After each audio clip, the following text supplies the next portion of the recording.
찬양 감사합니다. 오늘은 성경 우리 나 하나님의 이야기라는 제목으로 하나님 말씀 나누겠습니다. 봄이 왔습니다. 옆에 분들과 한번 인사 나누시죠. 봄이 왔습니다. 근데 여름 같은 봄이에요. 봄이 다 좋은데 딱 한 가지 안 좋은 게 있습니다. 그게 뭐냐 하면 뭘까요? 졸립니다. 춘곤증. 예배드리는 중에 졸음이 오실 수 있어요. 옆에 분이 혹시 좋으시면 어떻게 해야 됩니까? 눈치를 빡 주면서 옆구리를 콱 찔러줄까요? 아닙니다. 속으로 기도하시면 돼요. 어떻게 기도하셔야 되냐면, 주무시더라도 예배 자리에 나와서 주무시니 감사합니다. 그렇게 기도하시면 돼요. 그러다 보면 일어나서 하고 아멘 하실 거예요. 저는 어떻게 할까요? 설교를 좀 재밌게 해야 되는데 좋을 틈이 없도록, 그래서 재밌는 얘기를 하나 해드리면서 설교를 시작하려고 합니다. 1부 때는 제가 이거를 재밌는 얘기라고 하고 시작을 안 했더니 웃어야 될지 울어야 될지 잘 모르시더라고요. 그래서 제가 먼저 재밌는 얘기라고 말씀을 드리고 하는 겁니다. 얘기가 재미없다는 얘기예요. 어떤 지렁이가 63빌딩에 올라갔습니다. 지렁이니까 이제 걸음이 느리잖아요. 기어가지고 올라가니까 63년이 걸렸습니다. 그 63빌딩 꼭대기에 가가지고 63년 동안 63빌딩을 올라갔으니까 얼마나 이 감격에 찼겠어요. 그래서 그 63년의 한을 담아서 야호 하고 소리를 질렀습니다. 근데 야호 할 때 침이 탁 튀어가지고 63빌딩 밑에 지나가던 군뱅이가 그걸 탁 맞았대요. 그래가지고 이 군뱅이가 화가 나가지고 너 내려와! 하고 이제 시비를 걸었습니다. 63년 동안 올라간 빌딩에서 내려오라니. 할 수 없이 또 지렁이는 63년 걸려서 내려갔습니다. 내려오니까 군뱅이가 또 기다리고 있는 거예요. 군뱅이가 지렁이에게 하는 말, 옥상으로 따라와 그랬답니다. 고맙습니다 여러분. 재밌는 얘기라고 말씀드려서 웃어주시는 것 같은데 더 졸리게 만든 것 같기도 하고 큰일입니다. 누구나 하나님이 정하신 인생의 궤도에서 순간적으로는 벗어날 때가 있습니다. 그러면 어떻게 해야 됩니까? 돌아와야 되겠죠. 근데 말씀 듣고 빨리 돌아오면 금방 돌아올 수 있는 것을 버티고 버티다가 이렇게 63년 걸려서 돌아오게 되기도 합니다. 돌아오는 데는 지도가 필요하고, 돌아와서 바른 길로 계속 가려면 역시 가이드가 필요합니다. 그게 뭐냐 하면 우리에게 주신 하나님의 말씀, 성경이죠. 그런데 우리가 성경하고 친하기 어려운 여러 가지 이유가 있는데요. 바빠서일 수도 있지만 꼭 바빠서만은 아닙니다. 만약에 알짜 투자 정보, 수익률 100% 이런 거라면 모든 분들이 관심을 갖고 볼 것입니다. 성경에 그 이상의 가치가 있다는 것을 아직 몰라서 그러실 수 있습니다. 또는 인생이 너무 힘든 나머지 뭔가 바뀔 수 있다는 소망을 아예 포기하신 분들, 그런 분들이 있습니다. 하나님이 말씀을 통해 역사하시고 말씀대로 이루어 주신다고 하는데 그게 안 믿어지는 거죠. 그래서 그냥 어느 정도 선에서 믿고 거기서 머물러 있기도 합니다. 어떤 분들은 성경이 어렵다고 합니다. 혹은 이스라엘 역사 이야기가 우리랑 무슨 상관이 있냐 이렇게 생각하시기도 해요. 성경에 이해할 수 없는 게 너무 많아서 와닿지가 않고 사실처럼 느껴지지가 않는다는 말씀도 하십니다. 이게 가장 큰 문제겠죠. 와닿지 않는 것. 이게 진짜로 우리의 이야기인가? 진짜로 내 이야기인가? 진짜로 하나님의 말씀인가? 그런데 안 믿어지시는 분들은 차라리 괜찮습니다. 성경은 차든지 더웁든지 하라 그러죠. 와닿지 않으면 와닿지 않는다고 인정하고 시작하는 게 미적지근하게 믿는 것도 아니고 안 믿는 것도 아닌 상태로 가는 것보다는 훨씬 낫습니다. 오늘 우리가 재밌는 얘기를 들으면 재밌다고 느끼잖아요. 그런 것처럼 하나님의 말씀을 들을 때 정말 우리와 나를 향한 하나님의 말씀으로 들리실 수 있기를 주님의 이름으로 축원합니다. 이런 관점에서 성경이 단순히 종교적인 의무나 어떤 지식에 대한 책이 아니라면 그럼 어떤 이야기인지를 좀 살펴보려고 하는데요. 첫 번째로 성경은 우리의 이야기입니다. 오늘 말씀을 보시면 과부 두 사람이 나옵니다. 한 사람의 이름은 나옴이고 한 사람은 룻이라는 여자입니다. 두 사람은 고부관계였고 함께 살고 있었어요. 사실 처음에는 나오미에게 남편이 있었습니다. 그리고 아들이 2명 있었어요. 이스라엘 나라에 흉년이 들어서 먹고 살 수가 없으니까 이민을 갔습니다. 모압이라는 나라로 이민을 갔는데 거기서 아들 2명 이제 모압 여인들과 결혼했어요. 외국인 며느리를 보고 이제 좀 잘 살겠거니 했는데 그만 남편이 비명에 가버리고 아들 2명도 세상을 떠나고 말았습니다. 청천벽력 같은 상황에 나옴이라는 이 시어머니와 외국인 며느리 2명만 남았습니다. 그래서 얘들아 너희는 아직 젊으니까 다른 남자랑 재혼해서 행복하게 살거라 하고 보냈는데 한 며느리는 울면서 가고 한 며느리는 끝까지 저는 시어머니를 따르겠습니다 하고 남았는데 그 사람이 바로 오늘 성경에 나오는 룻입니다. 성경이 어떤 지식이나 의무에 관한 책이 아니라 우리의 이야기일 수 있는 이유는 성경에 나오는 사람들 때문입니다. 우리랑 비슷해요. 특별한 사람들이 아니라 우리랑 비슷한 문제를 겪고 어떻게 보면 우리보다 더 어려운 상황에 있는 사람들도 성경에 많이 나옵니다. 우리 중에는 오늘 이 사람들처럼 경제적인 실패를 경험했거나 또 지금도 경험하고 계신 분들도 있습니다. 우리 중에는 사랑하는 가족을 먼저 보낸 분도 있고 자녀 혹은 가정 문제로 속을 끓이시는 분들도 있습니다. 또 아무 잘못도 없이 억울하게 차별을 당하거나 피해를 보는 분들도 있지요. 대부분 해결하기가 어려운 문제들입니다. 성경은 그런 사람들 이야기를 담고 있습니다. 당장 다음 끼니를 걱정해야 하는 두 과부의 이야기, 남편과 아들을 잃고 어쩔 수 없는 절망에 빠져 허우적거리는 한 여인의 이야기, 바로 우리들의 이야기입니다. 이런 상황에 놓인다면 사실 하나님을 의심하거나 원망하게 될 수도 있습니다. 근데 아마 교회 생활 오래 하신 분들은 그런 원망이나 의심을 하면 안 된다고 단단히 교육을 받으셨을 거예요. 그리고 보통 믿음 좋은 분들의 답이 기도가 부족하다, 믿음이 부족하다, 뭐 그런 답이었어요. 근데 답이 안 되지요. 정말 이렇게 어렵고 힘든 사람이 무조건 믿으란다고 그게 믿어지겠습니까? 물론 그렇게 믿는다면 좋지만 괜히 질문했다가 그런 건 묻는 게 아니야, 그래서 이제 이상한 사람처럼 되신 적도 있으실지 모르겠어요. 이해가 가지 않고 믿어지지는 않는데 교회는 안 다닐 수 없어서 그냥 다니기만 하면 어떻게 됩니까? 우리의 삶과 우리의 믿음이 점점 분리되게 됩니다. 포기하거나 무관심하게 되고, 그러다 보면 성경의 이야기가 나랑 무슨 상관이 있는가, 뭐 이런 마음을 가지고 먼 나라 이야기처럼 별로 와닿지 않을 수가 있어요. 그러나 아까도 말씀드렸지만 차든지 더웁든지 해야 됩니다. 미지근한 것보다는 차라리 차가운 게 낫습니다. 무관심보다는 불평이 나아요.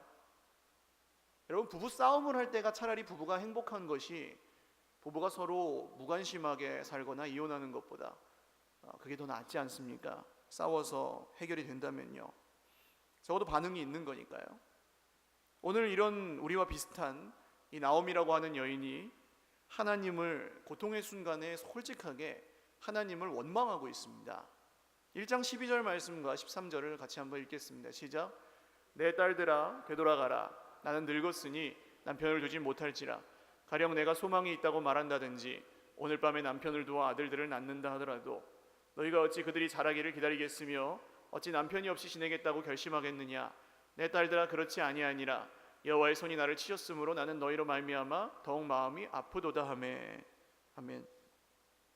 무슨 뜻이냐 하면요, 그 당시에는 형이 죽으면 형수가 동생하고 결혼을 해서 동생이 이제 형의 대를 이어주는 그런 계대 결혼이라고 부르는, 형사 취수제라고 부르는 풍습이 있었습니다. 그럴 수밖에 없는 것이 여인이 스스로 혼자서 경제활동을 해서 생계를 꾸려나갈 수가 없는 시대였어요. 그래서 반드시 남편이 있어야 되고 아들도 있어야 했습니다. 그런데 이제 아들을 낳아봤자 너희들의 저 신랑으로 줄 수가 없으니 빨리 이제 나가서 재혼을 해라, 그렇게 얘기를 한 거예요.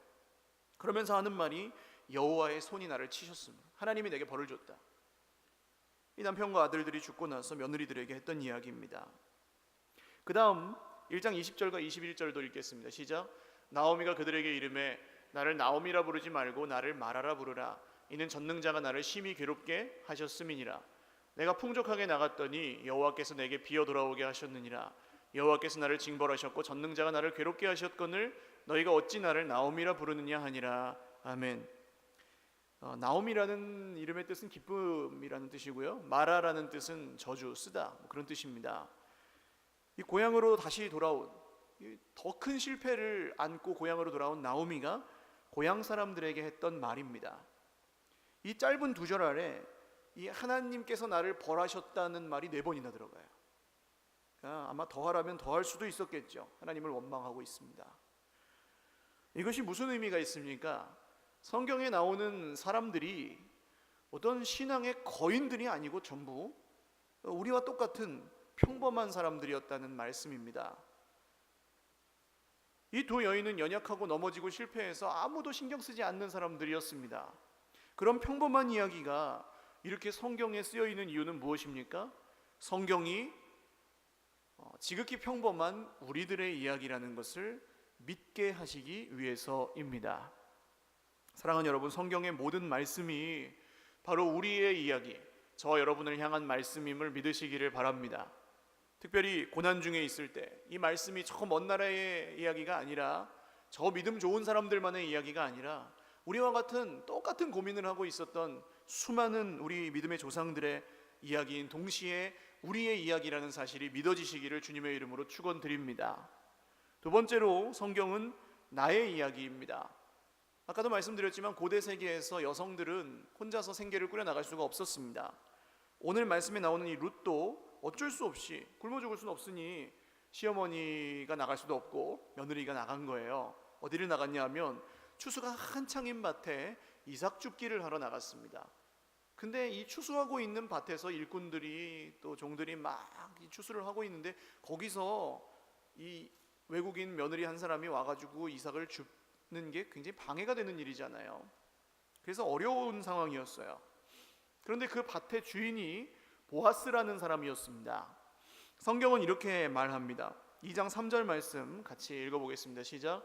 룻이 가서 베는 자를 따라 밭에서 이삭을 줍는데 우연히 엘리멜렉의 친족 보아스에게 속한 밭에 이르렀더라. 아멘. 사실 성경에 정말 잘 안 나오는 말이 이 우연이라는 단어예요. 하나님의 역사에 우연이 없는 줄 믿으시기를 바랍니다. 모든 일이 다 하나님의 뜻과 계획 아래 이루어지지 않습니까? 우리의 믿음에 따르면, 성경에 따르면. 그러면 여기서는 왜 우연이라고 말할까요? 민수기 11장에 보시면 모세를 따라서 출애굽한 백성들이 광야에서 고기가 먹고 싶다고 울면서 불평했던 적이 있습니다. 그때 하나님이 고기를 주어서 먹게 해주시겠다고 해요. 그래서 모세가 하나님, 이 백성이 얼마나 많은데 물고기 바다에 있는 걸 다 잡아와도 모자랍니다. 그랬더니 하나님이 이런 말씀을 하십니다. 같이 한번 읽어보시죠. 시작. 여호와께서 모세에게 이르시되 여호와의 손이 짧으냐 내가 이제 내 말이 내게 응하는 여부를 보리라. 여기에서 응하다, 이루어진다, 이 단어가 오늘 우연이라는 단어와 같은 단어를 썼어요. 그러니까 여기 룻기에는 우연이라고 썼지만 우리가 생각하는 우연이 아니라 하나님이 이루셨다는 뜻입니다. 여러분, 성경에 우연이가 나오면 하나님이 하신 일이다, 그렇게 보시면 돼요. 룻기 성경에는 특이하게도 하나님의 기적은 별로 등장하지 않습니다. 굳이 따지면 하나님이 3번 정도 개입을 하시는데, 이 흉년이 들어서 모압으로 건너갔던 나오미가 흉년이 끝나서 이스라엘로 돌아오게 될 때 그 소문을 하나님이 듣게 해 주신 거죠. 그래서 돌아오게 하신 것, 그게 첫 번째고, 두 번째는 오늘 우연이라고 썼지만 수많은 밭 중에 하필이면 보아스라는 시아버지의 친척 밭에 가서 이삭을 죽게 하신 것, 이것도 하나님의 인도하심입니다. 세 번째는 나중에 보아스와 룻이 결혼을 하거든요. 그래서 아기를 낳게 하신 것이 하나님의 인도하심이었다고 성경이 말해요. 근데 이 3가지 모두 하나님의 기적, 하나님의 역사라고 하기에는 좀 너무 소소하고 평범한 이야기들이죠. 좀 아주 진짜로 기적 같은 일이 팍 일어나가지고 보여줬으면 우리가 좀 더 잘 믿게 되지 않았을까, 그런 생각도 해보는데요. 이 시대는 기적이 없는 시대는 아니었습니다. 사사시대였는데 삼손이라는 사람은 아시죠? 힘이여 솟아라 그래가지고 나귀 턱뼈를 들고 1000명을 무찌르고 기둥 탁 붙잡고 응 한번 하니까 그냥 집이 무너지고 뭐 그런 힘이 센 그리스 로마 신화에 나오는 헤라클레스 같은 사람이에요. 그런 기적이 있었어요. 근데 하나님은 이 룻기 성경에서는 철저하게 숨어 계십니다. 이 직접 나오미의 꿈에 나타나시거나 뭐 보아스에게 직접 말씀하시거나 룻에게 다른 방법으로 생계를 유지할 수 있게 해주실 수도 있었는데 그렇게 하지 않으시고 하나님이 철저하게 숨어 계십니다. 우리가 고통당할 때 그런 생각하지요. 세상 사람들은 귀신은 뭐하나 저 사람 안 잡아가고 악인들이 형통하는 걸 볼 때 세상 사람들은 이 말을 하나님에게 씁니다. 세상이 이렇게 악한데 하나님 어디 계시냐? 그래서 안 믿는다. 그래요. 또 우리 삶에 문제가 생기고 어찌할 수 없는 어려움이 찾아올 때 우린 묻습니다. 하나님 지금 뭐 하고 계십니까? 왜 저를 그냥 이렇게 내버려 두십니까? 그러나 우리가 이 질문에 한마디로 대답할 수는 없지만 분명한 사실이 있습니다. 하나님은 우리 눈에 보이지 않지만 지금도 쉬지 않고 나를 위해 일하고 계신다는 사실입니다. 할렐루야. 하나님께서는 오늘 보아스라는 사람을 통해 그 질문에 대답을 해주시는데요, 하나님은 숨어 계시는 게 아니라 나를 통해 일하기를 원하신다는 것입니다. 직접 하실 수도 있지만 하나님은 룻을 통해서 나오미를 살리시고 보아스를 통해서 나오미와 룻을 도와주십니다. 역사의 주인이시고 감독이신 하나님이 감독이 다 1인 다역으로 찍지 않고 단역에 불과하던 우리를 주연으로 발탁해서 쓰실 때가 있다는 거예요. 평소에 우리는 교회 안에서 우리의 이야기를 함께 만들어 갑니다. 그러니까 함께 신앙생활을 해나가죠. 서로 의지도 하고 붙들기도 하고 내 믿음이 부족해도 옆에 사람에게 기대서 또 따라가기도 하고 그래요. 그러나 어느 순간에는 철저하게 나의 믿음과 나의 결단과 나의 행동이 필요할 때가 있습니다. 그런 순간이 와요. 반드시. 특별히 고난의 때. 그게 언제입니까? 말씀을 들었을 때, 말씀을 받았을 때입니다. 특별히 내 뜻과 다르고 내 생각과 다른 내 계산에 맞지 않는 말씀을 들었을 때 우리는 스스로 움직여야 될 때입니다. 오늘 룻은 시어머니인 나오미로부터 말씀을 받습니다. 너는 밤에 보아스의 집으로 가서 그의 발치에서 기다리다가 그가 시키는 대로 해라. 이게 얼마나 어려운 일입니까? 여인 혼자 가서 외간 남자의 집에 무슨 일을 당할 줄 알고 가요? 그런데 룻이 말합니다. 네 어머니 말씀대로 다 하겠습니다. 그리고 갑니다. 보아스에게. 어머니가 시키는 대로 다 해요. 그런데 마지막에 하나 다르게 하는 게 있습니다. 그게 뭐냐 하면 9절 말씀을 같이 읽어보겠습니다. 시작. 이르되 네가 누구냐 하니 대답하되 나는 당신의 여종 룻이오니 당신의 옷자락을 펴 당신의 여종을 덮으소서. 이는 당신이 기업을 물을 자가 됨이니이다 하니. 아멘. 룻이 가만히 있질 않고 보아스에게 말합니다. 당당하게 요구합니다. 이 말은 쉽게 말하면 저와 결혼해 주십시오 그런 뜻이거든요. 이게 사실 말도 안 되는 얘기입니다. 뭐 가진 것도 없고 아무것도 없는 사람이 힘 있는 사람에게 할 말이 아니에요. 룻은 이 성경에서 철저하게 이방인입니다. 룻은 이방 여인이었더라 하는 말이 6번이나 나와요. 룻기에. 이스라엘 사람이 아니었고 외국인이었습니다. 홀 시어머니를 모신 과부였고 재산도 하나도 없어서 남의 밭에 가서 남은 이삭 주워다 먹는 사람이었어요. 그런데 갑자기 이 룻이 그냥 이 인생의 고난의 문제에 질질질질 끌려가던 인생 같던 사람이 갑자기 자기 의지로 자기 목소리를 냅니다. 당신과 결혼하기를 원합니다라고. 전에 보아스가 자기 밭에서 곡식을 줍고 있는 룻에게 이런 축복을 했던 적이 있어요. 2장 12절을 한번 읽어보겠습니다. 시작.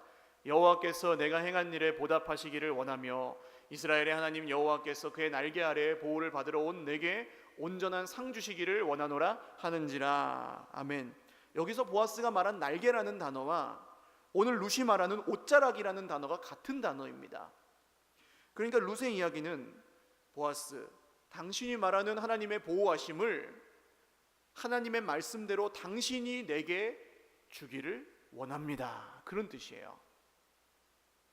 이 믿음의 한마디가 무기력한 희생자요 불행의 아이콘이었던 이 룻을 하나님의 이야기의 주인공으로 바꾸어 놓습니다.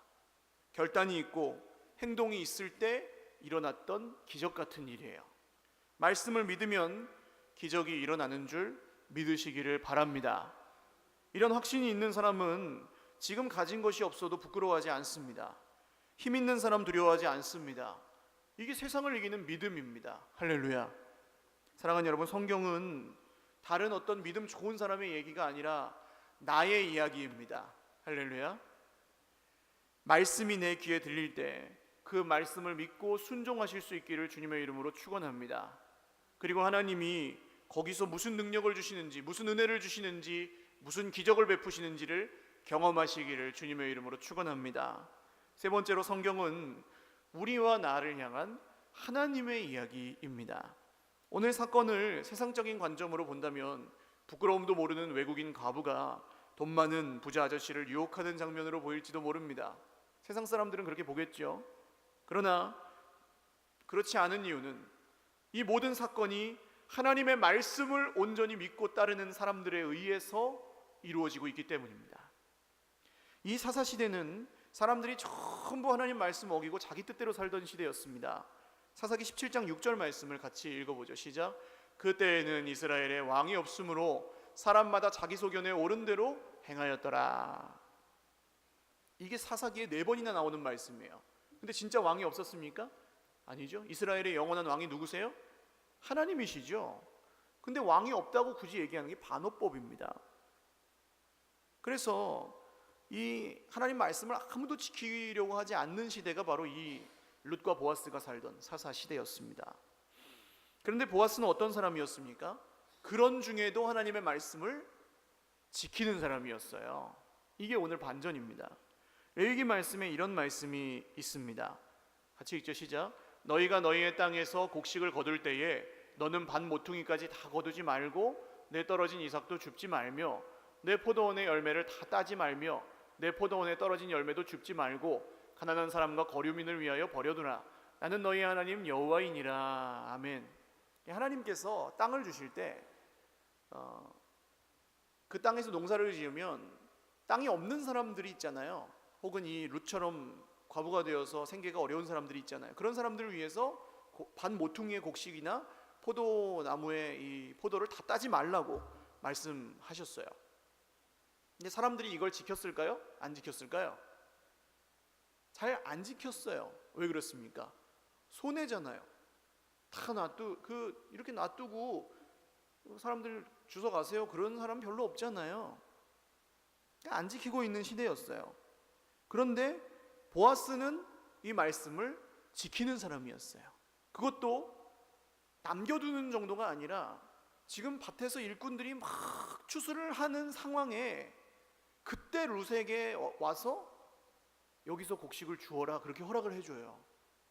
그러니까 하나님 말씀하신 것보다 더 지키는 사람이 보아스였어요.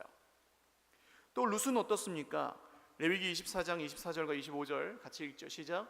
너희 기업의 온 땅에서 그 토지 무르기를 허락할지니 만일 내 형제가 가난하면 그의 기업 중에서 얼마를 팔았으면 그에게 가까운 기업 물을 자가 와서 그의 형제가 판 것을 물을 것이요. 아멘. 이건 무슨 얘기냐면 이스라엘에서는 토지 거래가 원칙적으로는 금지되어 있었습니다. 왜냐하면 모든 땅이 누구 거예요?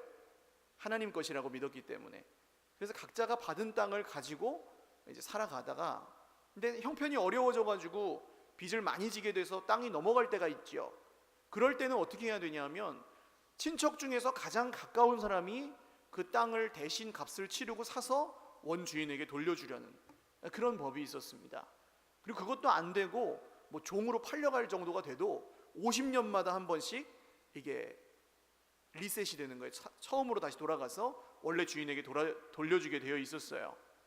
근데 이 말씀이 이제 룻이 이방 여인이었지만 시어머니에게 이 말씀을 듣고 알고 있었습니다. 그래서 보아스에게 이렇게 할 의무가 있음을 당당하게 요구했던 거예요. 이 말을 들은 보아스가 어떻게 합니까? 12절에서 13절 같이 읽겠습니다. 시작. 참으로 나는 기업을 물을 자이나 기업 물을 자로서 나보다 더 가까운 사람이 있으니 이 밤에 여기서 머무르라. 아침에 그가 기업 물을 자의 책임을 내게 이행하려 하면 좋으니 그가 그 기업 물을 자의 책임을 행할 것이니라. 만일 그가 기업 물을 자의 책임을 내게 이행하기를 기뻐하지 아니하면 여호와께서 살아계심을 두고 맹세하노니 내가 기업 물을 자의 책임을 내게 이행하리라. 아침까지 누워 있을지니라 하는지라. 아멘. 사실 그 밤에 보아스가 룻을 어떻게 해도 아무도 몰랐을 것입니다. 거기다 뭐 이방 여인, 가난한 과부 여인 한 명 어떻게 된다고 신경 쓰는 사람은 아무도 없어요. 그런데 보아스는 철저하게 하나님의 말씀을 따라 행합니다. 뭐냐면 보아스보다 우선순위에 있는 사람이 있는 거예요. 지금 더 가까운 친척이.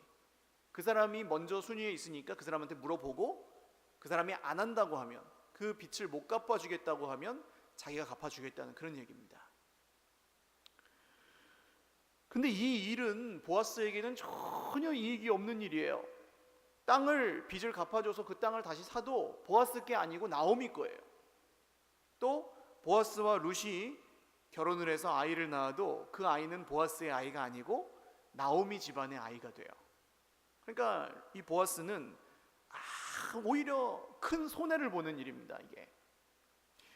그런데 보아스가 전혀 고민을 하지 않고 룻에게 그날 밤에 여호와의 이름으로 맹세를 하고 약속을 해요. 왜 그럴까요? 어떻게 이럴 수 있었을까요? 보아스가 원래 하나님의 말씀대로 사는 사람이었기 때문에 그렇습니다. 원래 그렇게 안 사는 사람은 이런 상황이 오면 막 고민을 해야 돼요. 막 기도도 해야 되고 막 큰 결심을 해야지 그렇게 할 수 있어요. 근데 원래 그렇게 살던 사람은 그냥 어렵지 않게 어려운 결단을 해요. 여러분, 이게 우리가 성경을 어떤 규칙이나 도덕집이 아니고 의무사항집이 아니고 이야기로 읽어야 되는 이유입니다. 성경이 해냐 말아야 되냐, 해야 되냐 말아야 되냐, 뭐가 옳으냐 틀렸냐 이런 얘기로 받아들여 버리면 이런 결단의 상황, 내 생각과 같지 않은 상황에서 우리가 막 애를 써서 그들을 가야 돼요. 그러나 이 성경이 정말 우리의 이야기고 나의 이야기라고 믿어지면, 우리와 나를 향하신 하나님의 이야기라고 믿어지면 그게 우리의 삶이 되고 이런 어려운 상황에서도 자연스럽게 그렇게 믿음으로 살 수 있게 된다는 말씀입니다. 할렐루야. 그리고 다음날 아침에 보아스가 약속한 대로 다 합니다. 그리고 하나님이 이런 일을 하세요. 같이 읽겠습니다. 시작. 이에 보아스가 룻을 맞이하여 아내로 삼고 그에게 들어갔더니 여호와께서 그에게 임신하게 하심으로 그가 아들을 낳은지라. 아멘. 보아스가 약속을 지키고 하나님도 약속을 지키십니다. 이 나오미라는 여인에게, 모든 것을 잃어버렸던 여인에게 이 아들이 얼마나 위로가 되었을지 한번 상상해 보세요. 이 이야기가 어떻게 우리와 나를 향한 하나님의 이야기가 될 수 있을까요? 이 이야기의 결말 부분을 보시면 이해를 하실 수가 있습니다. 4장 16절에서 22절, 좀 길지만 한번 같이 읽죠. 시작. 나오미가 아기를 받아 품에 품고 그의 양육자가 되니 그의 이웃 여인들이 그에게 이름을 지어주되 나오미에게 아들이 태어났다 하여 그의 이름을 오벳이라 하였는데 그는 다윗의 아버지인 이새의 아버지였더라. 베레스의 계보는 이러하니라. 베레스는 헤스론을 낳고 헤스론은 람을 낳았고 람은 암미나답을 낳았고 암미나답은 나손을 낳았고 나손은 살몬을 낳았고 살몬은 보아스를 낳았고 보아스는 오벳을 낳았고 오벳은 이새를 낳고 이새는 다윗을 낳았더라. 아멘. 갑자기 족보가 나오고 끝나버려요. 이 족보는 유다 집안의 족보입니다.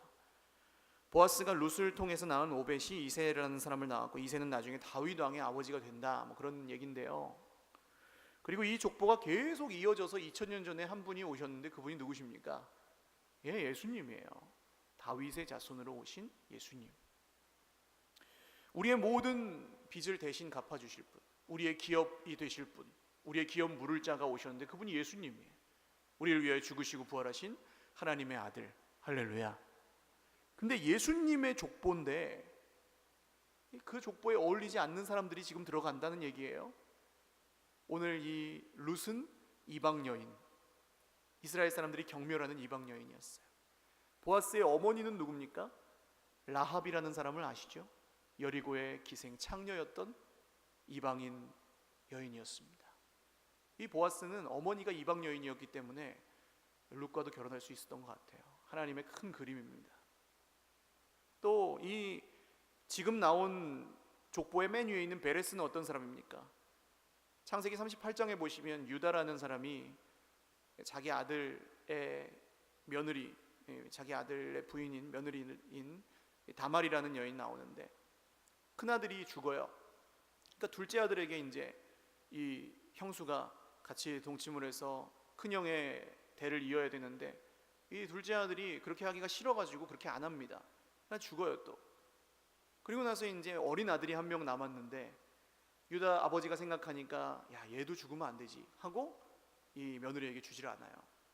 그러니까 이 며느리가 자기는 하나님의 말씀에 따라서 이 대를 이어야 되는데 시아버지가 그렇게 하질 않으니까 길에서 이제 자기 신분을 속이고 시아버지와 동침해서 창녀인 척해서 그렇게 낳은 아들이 베레스입니다. 나중에 난리가 났죠. 근데 이제 그 시아버지의 증표를 갖고 있다가 탁 보여주니까 이 시아버지가 너는 나보다 옳도다 하면서 그 아이를 아들로 키웁니다. 그런 사람이 베레스예요. 다윗의 아들은 유명한 아들이 누구죠? 솔로몬입니다. 솔로몬은 누구의 아들입니까? 바세바라는 여인의 아들이죠. 이 사람은 원래 우리아라는 장군의 아내였는데 다윗이 우리아를 죽이고 그 아내를 빼앗아서 이제 솔로몬을 얻었어요. 이 지금 예수님의 족보예요, 여러분.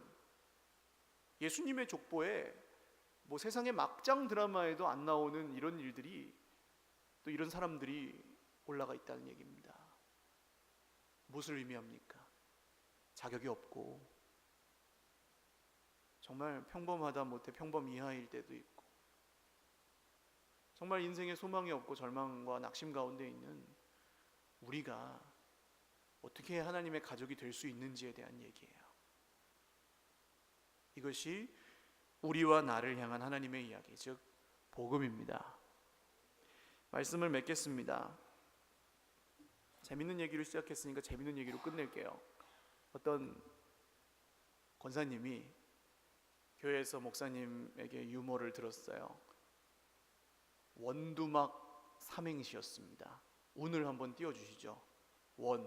원숭이 엉덩이는 빨개, 두 짝 다 빨개, 막 빨개.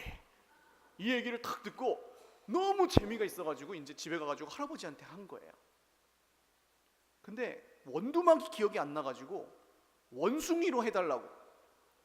원숭이로 한번 띄워주십시오. 원숭이 엉덩이는 빨개, 숭어게 빨개. 이게 아닌디. 그러니까 재미가 있었으니까 가서 전한 겁니다. 틀려도 전해요. 재밌으니까. 여러분, 이게 내 이야기여야 내게도 능력이 있고 의미가 있고 다른 사람에게 전해질 수도 있습니다.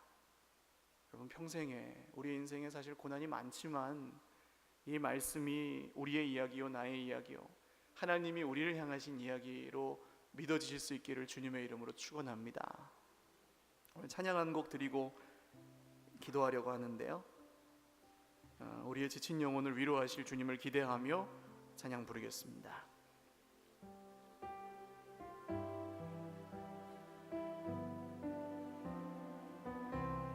내 영혼 지치고 피곤할 때, 내 영혼 지치고 피곤할 때에 근심 걱정 내 맘 짓누를 때 난 잠잠히 주님을 기다리네. 주님 내 곁에 오실 때까지 주 날 일으켜 산 위에 세우네. 거친 바다 위 걷게 하시네. 주만 의지할 때 강함 주네. 크신 능력 내게 부어주시네. 내 영혼 지치고 피곤할 때, 내 영혼 영원치 지고 피곤할 때에 근심 걱정 내 맘 짓누를 때 난 잠잠히 주님을 기다리네. 주님 내 곁에 오실 때까지 주 날 일으켜 산 위에 세우네. 거친 바다 위 걷게 하시네. 주만 의지할 때 강함 주네. 크신 능력 내게 부어주시네. 기도하겠습니다. 하나님, 오늘 이 성경의 말씀이 저 먼 나라 얘기가 아니라, 어떤 믿음 좋은 사람들의 얘기가 아니라, 평범하다 못해 정말 낙심하고 절망하고 때로는 세상에서 넘어지는 이런 우리를 향한 하나님의 말씀임을 알고, 나의 이야기임을 알고, 하나님의 이야기임을 알고, 주님 힘을 내게 하여 주시옵소서. 말씀에서 소망을 얻게 하시고, 말씀에서 능력을 얻게 하시고, 말씀에 순종할 때 기적을 경험할 수 있게 하여 주시옵소서. 기도하겠습니다. 하나님 아버지, 감사합니다. 성경이 우리의 가까운 곳에 있지만 주님 그 말씀과 친하지 않고, 때로는 그 말씀을 너무나 멀리할 때가 있습니다. 믿어지지 않아서, 인생이 너무 힘들어서, 기대하지 않아 소망하지 않아서 그럴 수 있지만, 주님 오늘 말씀은 이 성경이 우리의 이야기라 하고 나의 이야기라 합니다. 우리와 나를 향한 하나님의 이야기라고 합니다. 주님, 이 복음을 듣고 우리가 하나님의 가족이 되었고 하나님의 자녀가 되었습니다. 하나님의 백성이 되었습니다. 예수님의 정말 이름으로 구원을 받았습니다. 주님, 오늘 우리의 기업물을 자가 되어주시는 정말 선하시고 인자하신 하나님의 아들 예수 그리스도를 믿음으로 오늘 일어나게 하여 주옵소서. 절망의 자리에서 일어나게 하여 주옵소서. 실패의 자리에서, 낙심의 자리에서 일어나게 하여 주옵소서. 선포하며 믿음으로 말씀을 순종할 때에 하나님이 하시는 놀라운 일들을 보게 하여 주시옵소서. 하나님, 인생마다, 가정마다, 자녀 손들의 길마다 기적이 일어나게 하여 주시옵고, 하나님, 기도하는 주의 백성들을 그냥 내버려 두지 않으시는 주님의 성령이 세상 끝날까지 우리와 함께 가셔서 우리의 인생을 책임져 주시옵소서. 하나님 아버지, 감사합니다. 오늘 우리는 나오미와 룻처럼 힘든 인생의 문제를 갖고 있습니다. 그게 해결되지 않아서 정말 눈물 짓고, 돈이 있어도 마음이 공허하고, 건강이 있어도 살고 싶지가 않을 때도 솔직히 말하면 있고, 말씀을 딱 믿지만 때로는 하나님이 안 계신 것 같고 나를 그냥 버려두시는 것 같아서 힘들어할 때도 있습니다. 그러나 그 불평과 원망의 자리에 우리를 그냥 내버려두지 않으시고 찾아오시는 주님, 오늘도 말씀하시는 하나님이 성경을 우리의 이야기로 믿게 하시고 나의 이야기로 믿게 하시고 우리와 나를 위한 하나님의 이야기로 믿게 하실 때에 우리 삶의 기적이 시작될 줄로 믿사오니, 하나님이여 우리의 삶에 기적을 베풀어 주시옵소서.